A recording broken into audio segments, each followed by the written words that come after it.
I started my career as an on-camera television actor, and there's only so many things that you can play as a 5'2" guy. At a certain point, you own a lot of Christmas elf tights. Right. So let me ask you this. Do you remember getting your first big paycheck?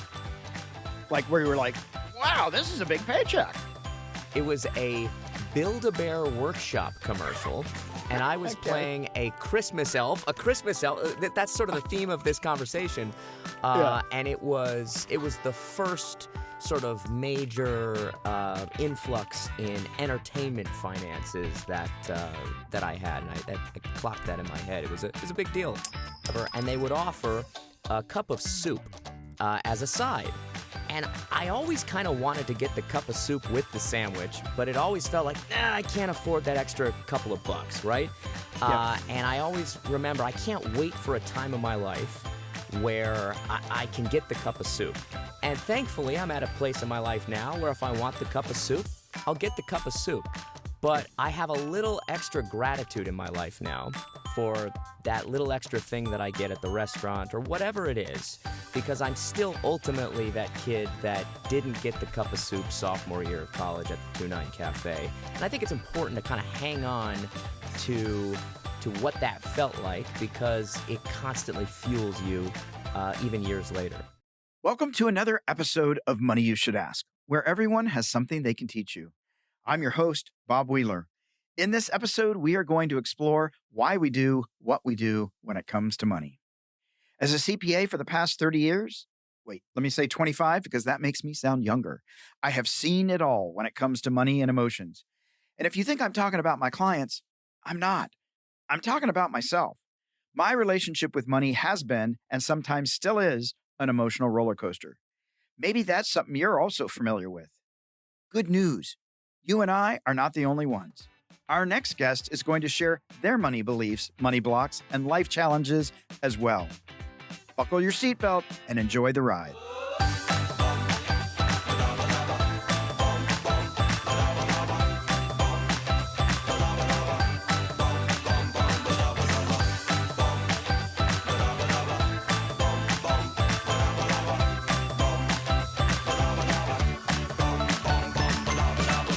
Our next guest is Ben Giroux. He's an actor, voiceover artist, producer, director, and writer. Best known for his portrayal of the Toddler in Nickelodeon's Henry Danger and Danger Force franchise, he is currently voicing the lead character, Nate, in the highly anticipated Nickelodeon series, Big Nate, available to stream on Paramount+. Ben has toured with the Backstreet Boys, launched a successful production company called Small Red Cape, has appeared in over 100 episodes on television, and has over 4 million followers on all social media platforms. Ben, welcome to the show. Thank you so much for having me, Bob. So great to be here. Well, I'm so excited. You've got this big show coming out. But I have to ask you, how does it feel? And I know I've watched a couple of your interviews about being an actor in front of the camera as opposed to being a cartoon in front of the camera. How is it like when you get all this fame that people are like, you don't look like your character? Or maybe you do. Like, how is that? Well, I gotta say, I love cartoon voice acting because it affords me a different, I guess, a wider net of roles that I would otherwise be applicable for. I started my career as an on-camera television actor, and there's only so many things that you can play as a 5'2" guy. At a certain point, you own a lot of Christmas elf tights, right. for elf commercials and so on and so forth. So I would say the thing that I appreciate most about animation acting is, you said it yourself, I get to play Nate Wright on our new show, Big Nate, on Paramount+, and Nate is a 6th grader. I'm not playing a 6th grader as a 37-year-old man on camera, so the fact that I can kind of sound one on the microphone, even better. So I just think that the breadth of roles that you could potentially be considered for is much wider in animation. Well, I get, so here's the thing, and I was going to bring this in and ask if you had, it was an asset being shorter for voiceover or on camera. But so I'm 5'4" and a half, to be clear, not just 5'4". You would fit in very well in my family. But here's the thing, on those elf commercials auditions, I was always just slightly too tall, right? So, too short for mainstream, too tall for the elf world. So it was a struggle. It was. Yeah, no, I get it. One of the very first Elf commercials I ever auditioned for, this is like I was in college. I think it was a Sprite commercial, and I walked in, and they were actually in the casting lobby. The breakdown had called for little people, and I walked in, and everyone looks at me like, what the F is this guy doing here? And so it was, I was the tallest person in the room, and I should not have been there. And I did not book the role. That's trying to steal the little people's spots. How dare you? How dare you? So one of your first roles. Now, I looked this up. One of your first roles was Burnkrant 616. Where it was it's a story about USC students and their World War II Nazi neighbors, because that happens a lot, but maybe only near USC. But and so you were the young Republican douchebag, and I was wondering when you did. I don't know if you remember that was your role. This is news to me. This is probably a college project they did at USC in theater school. I was just wondering if you had been worried about getting typecast, with this this young Republican douchebag. But yeah, it's in your credits, man. Hey, look, not to get political, but I'm glad douchebag was attached to the rest of that title. Well, I almost felt like it was redundant, but I don't know. But my point is, it was about USC. You went to USC. Does knowing people in the biz actually help you?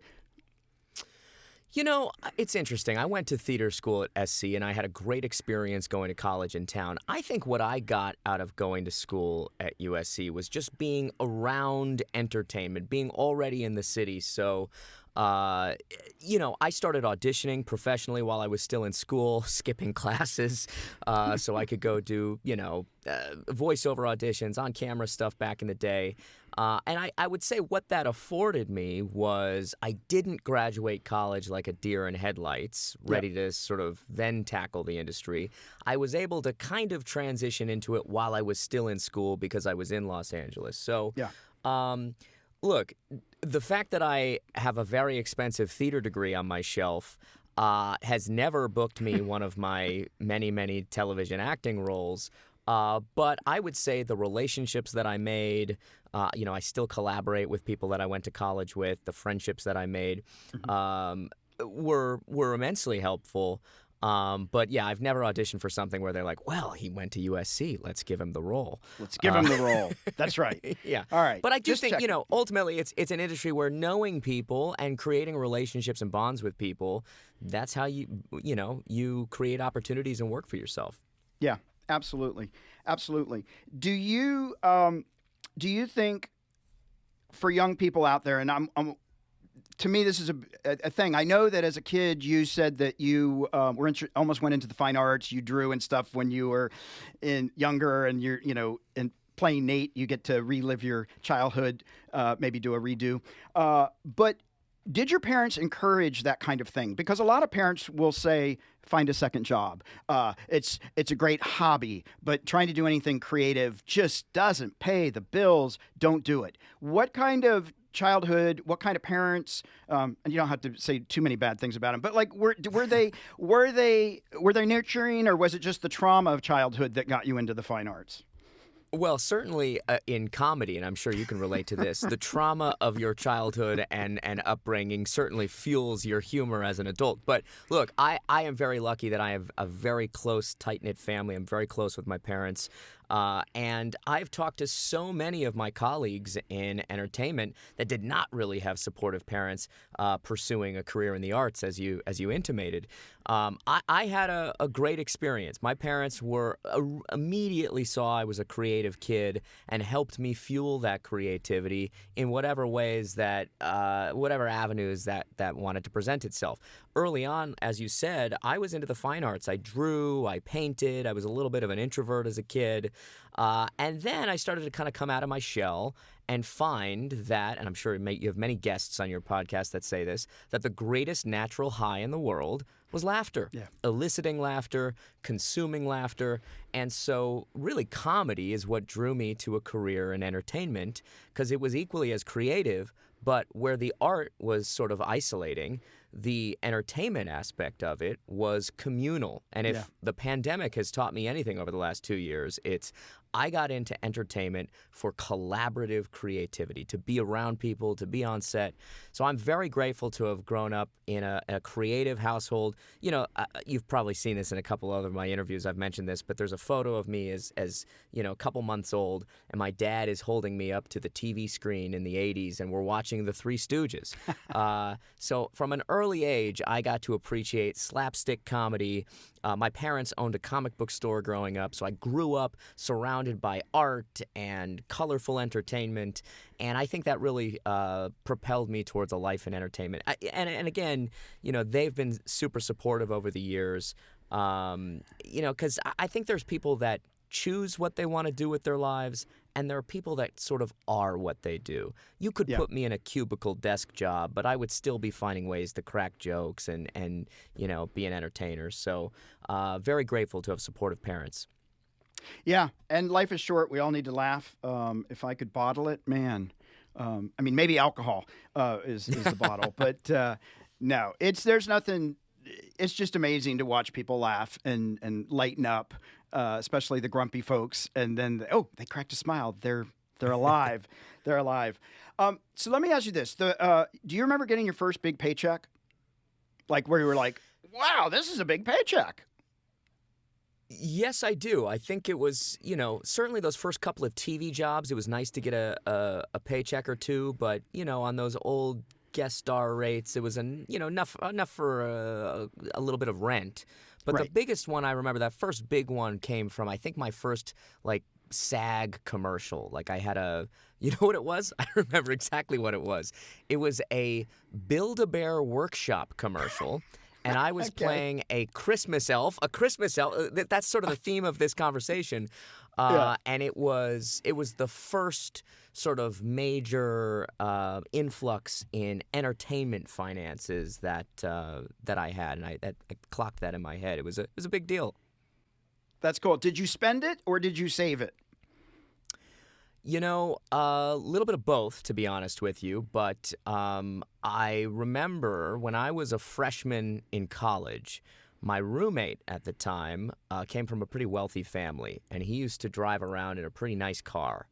And I remember thinking to myself, man, I've got my 2000 Mitsubishi Mirage, and I'm eating ramen noodles every night, and I am really, trying to make it week to week financially. As soon as I've got the money, I want to get myself a nice car. In fact, the same model this guy has, and so I wound up. I think I was 24, 25, and I got myself the same car that my freshman college roommate had, and it felt like a real personal achievement. Because I always dreamed of having a car like that. So certainly a depreciating investment right away, but one Sure. that had some real personal pride attached to it. Yeah, that's awesome. That's awesome. And some of those little wins, even if they do depreciate, there's still a win inside that says, I'm on the right path. I've done something. Did your parents sit you down and have that talk about, hey, Ben, artistry? I know they supported you, but did they tell you there's going to be a lot of ramen? I was lucky to grow up with parents who were their own bosses. My parents, as I said, owned a comic book store, and so they were incredible role models I never really saw my parents working for somebody. Yeah. And so I think that's why I've always struggled to have any kind of boss, really. I feel like a self-starter, and I feel like I've kind of always beat to my own drum. Financially, too, just sort of finding a way. I find that whenever I've sort of gotten into dire straits financially, I dig my heels in, I get creative, and I come up with revenue streams. And I think I learned that from my parents operating their own business for almost 40 years. So they never really had to sit me down because I got a front row, I guess, seat watching them having to navigate those same kind of financial ebbs and flows throughout childhood. Do you remember a time as a kid where you weren't able to have something where, hey, mom and dad, I really want this bike or really want this, and it was, that's not going to happen today? Not so much in childhood. I felt, again, just so grateful to have such a supportive family. And we always felt like my sister and I always felt like we had what we needed. I do recall back my sophomore year of college. So I started my freshman year. I was at Chapman University in Orange County in their film program. Then I transferred to USC my sophomore year of college. There was this great restaurant across the street from USC. And I was living in a studio apartment with another guy. I was designing websites at the time. That was my way of sort of being able to fund my rent. Everyone else was going to parties at night, and I was there, coding websites in my crappy studio apartment off campus. But I remember there was this restaurant called the 29 Cafe. And it was a great little place to go grab a sandwich, with your friends in between classes. And I distinctly recall their menu, and I would get, a chicken wrap or a sandwich or whatever, and they would offer a cup of soup as a side. And I always kind of wanted to get the cup of soup with the sandwich, but it always felt like, I can't afford that extra couple of bucks, right? Yeah. And I always remember I can't wait for a time in my life where I can get the cup of soup. And thankfully, I'm at a place in my life now where if I want the cup of soup, I'll get the cup of soup. But I have a little extra gratitude in my life now for that little extra thing that I get at the restaurant or whatever it is, because I'm still ultimately that kid that didn't get the cup of soup sophomore year of college at the 29 Cafe. And I think it's important to kind of hang on to what that felt like, because it constantly fuels you even years later. Yeah, and I hear the part about gratitude. That feels like an important piece. I don't know how that plays out in your life, but to me, being able to have that extra soup. I did not grow up in a rich family, so I know about those. Yeah, you don't get that today. And gratitude, I think, at this point in my life, is much more productive than I don't have this and why don't I, coming from a sad victim-y point of view. Absolutely. And I would say I've really started to think more about gratitude after the last couple of years of this traumatic collective human experience of this pandemic. I had a similar sort of larger scale thing happen in my life this year where I finally cobbled together enough pennies to buy a home. Real estate's out of control, and so I always wanted to own a home in greater Los Angeles, and I've figured out a way how to do it. And I, even now, sometimes wake up in my home and I look around and I'm like, whose hotel am I squatting in? Right. Because it feels like someone else's life almost, because I never thought I'd be able to pull it off. So every morning I wake up with that kind of gratitude to be in a place that is my own in a very expensive city. Yeah. Well, and going through the process of buying a home is so much fun. Because they're looking at all your numbers, they're judging your credit. Why did you use this nickname? It goes on and on. It's sort of a financial colonoscopy. Yeah, it's like they have to punish you before you can actually enjoy the fruits of your labor. Because exactly. It is, I've purchased a few properties over time, and it has never gotten easier. It is always traumatic. No. Yeah. Do you remember wondering if you were going to get approved? I had to fill out. Yeah, the paperwork. It was like a manifesto I had to fill out. The amount of signatures. It was. They cut down a small forest in order for me to sign all of the paperwork. Yeah. And you read every page and each paragraph fully. Every single one of them. Yeah. Okay. Just making sure, because I just signed. Now you've also started a production company, Small Red Cape, and you're constantly creating content and doing all those things. What are some of the challenges of starting your own production company? It probably helps that you have a day job with Big Nate, but that's very entrepreneurial and in an industry that's fickle. Yeah, no, it's a great question. I originally started my company as just a loan out for my acting services, Hmm. as just a way to sort of save a little bit money on taxes back in the day.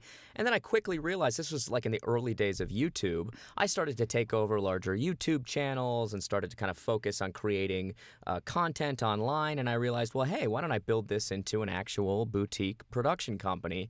And now, I'm proud to say we've built it into a pretty successful company where we do commercials and music videos, and we've done TV pilots. So, you know, I've always sort of felt that entrepreneurial side of my personality kick into gear.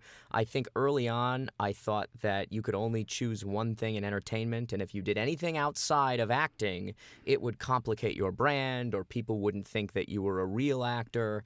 And I Right. feel quite the opposite now. Now, the more I can sort of diversify those entertainment interests, the more slashes I can add to the business card, the more creatively fulfilled I feel. Because at the end of the day, I just want to make cool stuff with my friends, Yeah. and that could be in front of the camera, that could be behind, it could be in front of the microphone, whatever. And so having a production company really allows me to express my creativity and kind of combine all the things that I feel like I'm good at.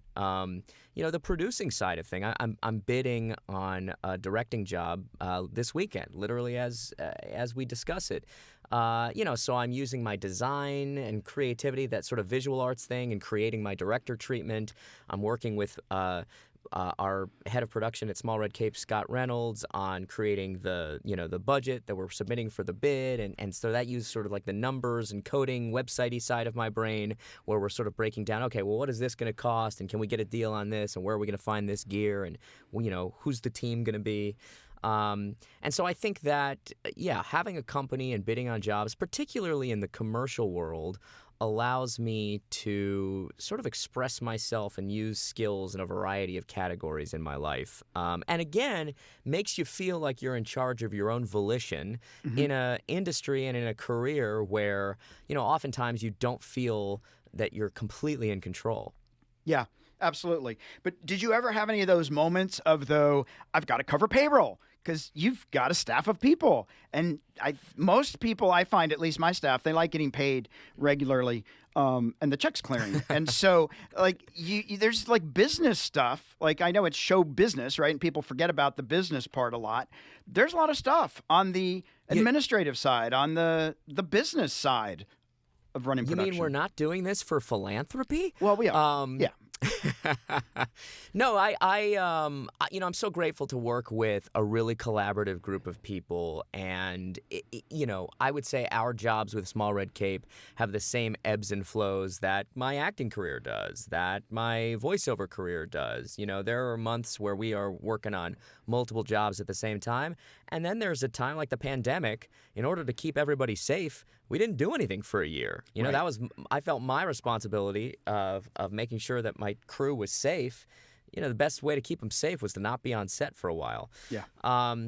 So yeah, I think you develop a great team of people. You figure out a wonderful shorthand together. I certainly feel a responsibility and a loyalty to the friends and colleagues I have that work with and for Small Red Cape routinely, to keep them working and to make sure that they're making as much money as possible, and to make sure that they're in an environment of respect and positivity, even when we're up against, limited budgets or crazy deadlines, that kind of thing. So, again, it's all in the spirit of collaboration. And, if we can make a little money along the way, even better. Even better. Even better. Well, what would you say? And I know we don't have probably a lot of sixth graders listening. So, what would you say to the parents of those creative kids out there who want to get into the creative arts, the fine arts? That's where they feel their passion is, and the parents are maybe in this dilemma of the realities of showbiz or creativity. What would you say to people out there who are struggling with what to say to their kids about encouraging, not encouraging, harsh realities? Well, I think that it's all about being proactive. I think that almost every ladder rung I've ever climbed in the industry, the genesis of that climb has come from something I made myself or some opportunity I generated for myself. Certainly along the way, representatives and auditions and all those kinds of classic templated industry things are very helpful, but you don't have a lot of control over that. What you do have a control over is your amount of hustle and the amount that you can be proactive. So if I were a parent of a young creative kid, I would encourage them to make stuff. I think back to high school, and I was running around with my mini DV camera trying to figure out how to film little short films with my buddies, figure out how to get it on a VHS tape. It's a lot easier to make stuff now. Yeah. We were all running around with movie cameras in our pockets. We have TikTok and Instagram where you can craft characters for yourself and try out voices and make short films with your friends. So if I were a parent of a creative kid, I would encourage them to use that creativity because it will always lead them to positive places and places where that can ultimately generate revenue. So okay, so now you just jogged my memory, and so now I have to ask this about you. So when you're talking about running around with your little camera, right? Your mini DVD. So I have this thing about sunk costs, and there's something called sunk cost bias. Like I've spent the money, I still have that camera on a shelf because I spent like $800 for it, and one day I may need it again. And so it's sitting on a shelf doing nothing. Do you ever experience sunk cost bias where, man, I've spent the money? Maybe you don't still have your mini DVD camera, but does that ever come into play for you? Well, I am someone who is fueled by nostalgia. I think you referenced it in your really kind intro where I made a back to the 90s music video, a celebratory 90s music video a few years ago that went bonkers. 100 million views, charted on Billboard. We joined the Backstreet Boys. And so nostalgia is a real driving force for a lot of my creativity. And so I find that if I, purchased something and it's got a nostalgic quality to it, well, now it belongs on a shelf where I get to show off my nostalgia. I will say, I told you I just recently bought a home and moved. That was a wonderful excuse to purge a bunch of crap that I didn't need anymore. Yeah. And I'm also somebody, again, I know there's like a financial angle to the podcast. I'm somebody that really, if I feel like I will get creative justification from a large purchase, let's say buying a camera or a new computer or something for a few $1,000s, I won't blink at it. But if I have to spend $20 on parking, I am going to think about it for a month. So it's amazing how our mind can do mental gymnastics. If it feels like it's a large purchase that is going to help you with your creativity, and yeah, it might dent the wallet for a little bit, but you'll make that money back from the things you can create with it, well, then I think it's a totally justified purchase that you're going to want to hang on to for a while. But man, if it's an expense that you can't justify, it just gnaws at you. I will drive 3 hours to save on parking. I don't care. One time I drove to the Beverly Center and I parked in Phoenix, Arizona. Yeah, it's easier. It's cheaper. It's cheaper for the commuter flight. Yeah, no, that stuff drives. I remember going to a Dodger game or some event at the Dodger Stadium, and it was like $25 for the parking. I almost just drove away and gave up the $100 tickets because I was so mad that they were charging $25 like on a Tuesday night. Absolutely. It's the little things that keep me awake at night. Well, listen, we're at the Fast Five, and the Fast Five is brought to us by Cube.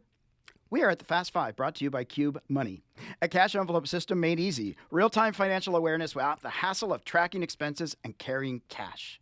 For more information, click on the link in the show notes. Check out Cube Money. Just check it out. Do you budget, by the way? Do you track your money? Yeah, I do. I should be a little bit better about it. Things got kind of out of whack when I made the most expensive purchase of my life, which was this home. But yes, I do budget. I sort of go through waves where I know I'm going to have a spendier patch of time, and I know I'm going to sort of, pinch costs a little bit more. I think just like opportunities and entertainment ebb and flow, so does my budgeting and my willingness to spend or save throughout the year because of how I guess how many peaks and valleys there are financially throughout the year when you're in entertainment. Yeah. Did you go out and buy a whole bunch of new furniture? Because a lot of times people will say, yeah, my current furniture's not working. So, Well, it's so funny you bring that up because I was like, okay, I cobbled together enough money to, get the down payment, and then they don't tell you about the closing costs. And I right. finally figured it out. I move everything in here, and am I allowed to cuss on this podcast? You can. You never realize how shitty your furniture is until you move it into a nice, beautiful home, and it's like, well, this stuff is awful, right? Yeah. So I didn't think I was going to have to, and then as soon as I moved everything in, I was like, okay, time to start spending even more money. So in answer to your question, I am currently in that process of swapping things out. Also, the supply chain. I bought a new couch for my living room last August, and it arrived in January. So it's a process. But yes, I am buying new furniture right now. That's awesome. It may take you a couple years to settle. It is never. It just doesn't happen in 3 days. And then the drawers are different, so the silverware goes in a different drawer than it did at the old place. It's just a lot to relearn. It's a lot. It's a never-ending expense when you move into a new place. No, that's fun though. Congratulations. That is so cool. All right, I'm going to ask you Fast Five. We'll just have some fun here. What was your biggest epic fail financially, and how did you handle it? Oh, epic fail financially. I probably invested a little too much into Dogecoin. And should have gotten out before Elon Musk went on SNL. How did I handle it? I hung on to it like grim death, and I'm hoping it goes back up. Oh, yeah, those are painful investments when we lose. What advice would have helped you if you'd known it when you were younger? It doesn't matter what people think of you. Just do you. I think that I considered a little too much of what everyone else would think of me or what I did growing up, and I think that dictated a lot of my decisions, and I think now I'm at a place in my life where I'm like, hey, I'm doing my thing. If that's cool with you, great, and if not, that's also cool.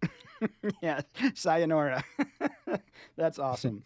How would you define success? I think let's see, that's a great question. How would you define success? I think you are creatively satisfied and are working with people who prop you up and make you a better version of yourself. Yeah. What splurge would you never give up? Splurge. Ooh, you know what? We mentioned it before because it holds sort of personal pride for me. I like having a nice car. I love having wheels that I feel comfortable getting from point A to point B in, and that's a little personal point of pride because of the crappy car I used to drive. Yeah. Now, is it sports cars? Like for me, I have to do SUVs so I can see over the dashboard. Because the little sports cars, I'm usually like just looking up. And yeah, I like having a tiny sort of two-door sports car. I like sort of zipping around town in a smaller car. Fun. Do you have an embarrassing money moment that you'd be willing to share? Ooh, that's a good question. An embarrassing one. I mean, certainly I sort of referenced it. I probably put a little too much into cryptocurrency, like during the pandemic, because we're all sitting at home, quarantined, and you sort of feel a little gambly with your cash in a way that you might not. Embarrassing. Credit card decline. You know what? Actually, yeah, this is a funny story. This is the long time ago. So when I was early on in college, I got swindled into signing up for some DVD service where I thought they were sending you free DVDs. And I came to find out that I had signed myself up for a subscription service that was auto-renewing and auto-paying. So I wound up spending like hundreds of dollars on DVDs I didn't want, nor did I select from some sort of scammy DVD thing where it made it sound like you were getting free DVDs. So, yeah, I had just a massive DVD collection of stuff that I spent way too much money on I found out way too late in the process. I think I had to actually switch the credit card because I couldn't figure out how to cancel this thing. It was probably a scam. Yeah. If they didn't come back for you, they were probably like, we got enough from, thank you, Ben. Yeah, Thank you for your money. We appreciate doing business. I remember they sent me the DVD Walking Tall from The Rock. And I was like, I would not have bought this. This is not a good expense in my life. That is too funny. Well, we are at our M&M moment, our sweet spot, money and motivation. Is there a practical financial tip or a piece of wealth wisdom you could share with our listeners that you personally have found to be helpful? Yeah, I think certainly don't spend outside your means. I think that pace yourself, but also really, and this is probably advice that many of your guests give, diversifying. That's been really helpful for me. I got I'm by no means a financial whiz, but I got a great guy that I trust at my bank, and he got a little bit more aggressive over the last couple years with diversifying my portfolio. That sounds like the douchiest sentence in the world, but somebody's got to do it.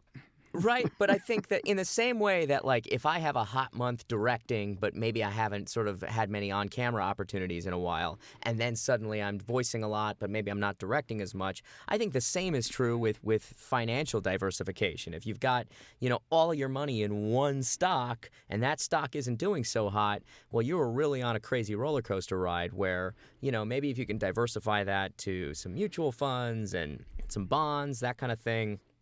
I have found that by diversifying with the guidance of a financial advisor, I've been able to ride the waves a little easier with the ebbs and flows of the market. Yeah, that's so cool. And it's so important to find people you trust. Not the person that's like, hey, buy all my product, but like people that are actually trying to sell you, help you with things, not just sell you annuities that you may or may not need. 100%. No, yeah. And look, I would also say don't be afraid to spend money on things that make you happy. I think there's a lot of people that maybe get a little too savvy with their cash. Look, you can't take it with you. I think it's important to be responsible and to save, but at the same time, if you want that cup of soup and you can afford it, have the cup of soup. Yeah. Absolutely. I was just talking to a guest earlier who talks about compounding happiness, right? We don't forget to nurture the happiness. That's sort of the point we're doing this. It's not over there. It's here while we're going through it. So absolutely. Enjoy it. Well, so Ben, here's what's been fun about this. One thing is, maybe it's not fun, is I realize some of us need better parents. That ship has sailed. No, but I think what's really important, or my takeaway is about looking for support, whether it's with writing friends and the importance of collaboration versus doing everything on your own. Especially, in comedy acting, which is much different than stand-up. Stand-up, you're all alone, and if you bomb, everybody hates you, and you don't have a friend to walk you off stage. It's very sad. And but being able to collaborate or having parents and a team of people that are helping lift you up is just so important, because I think so many people don't have support systems that let them tap into their creativity or their dreams or their passions. And I love that. Yeah.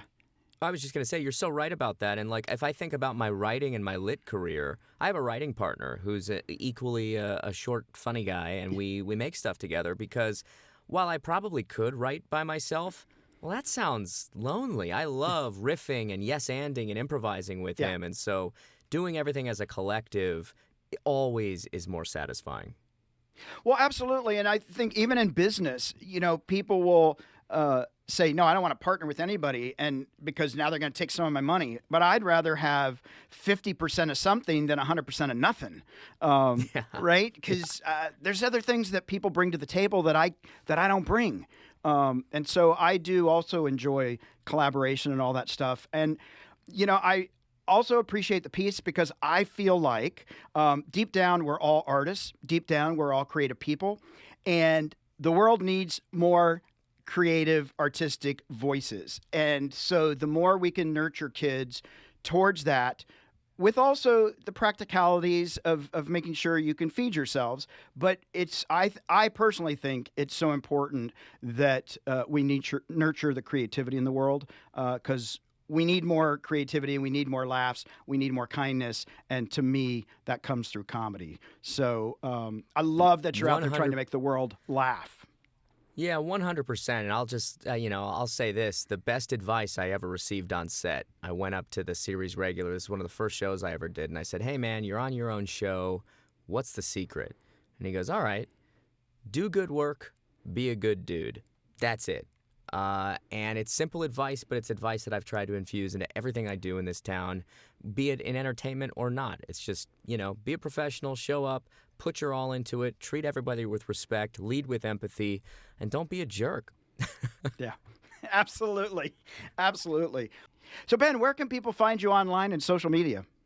Oh, yeah. So I am very active on TikTok and Instagram. Just at my name on both platforms, Ben Giroux, BenGiroux. Post a couple times a day. Lots of crazy stuff. A lot of Nickelodeon stuff these days because of Big Nate and the younger audience. And if you're wanting to invest in a company or a comedy or a show, or you need a pitch deck, go to Small Red Cape Productions, right? And they can that's right. They can finance one of their next comedic projects. Hit us up. Well, Ben, it has been such a pleasure. I'm so excited about Big Nate and all of that stuff coming out and going really well for you. I'm excited that you have your new house. Wait till you get your supplemental property tax bill, because if you haven't gotten it, it's coming. Already did. Oh yeah, what is this? Yeah, that's I fun. thought it was fake, and then I called somebody and I was like, "Oh, this is real. Great. Yeah. Okay." Yeah. You only get it the first year, and then, bigger ones next year. So it's all good. Exactly. But I wish you more success, and so appreciate what you do, and glad you're out there making people laugh. Rock and roll, man. Thank you so much for having me. What a pleasure chatting with you today.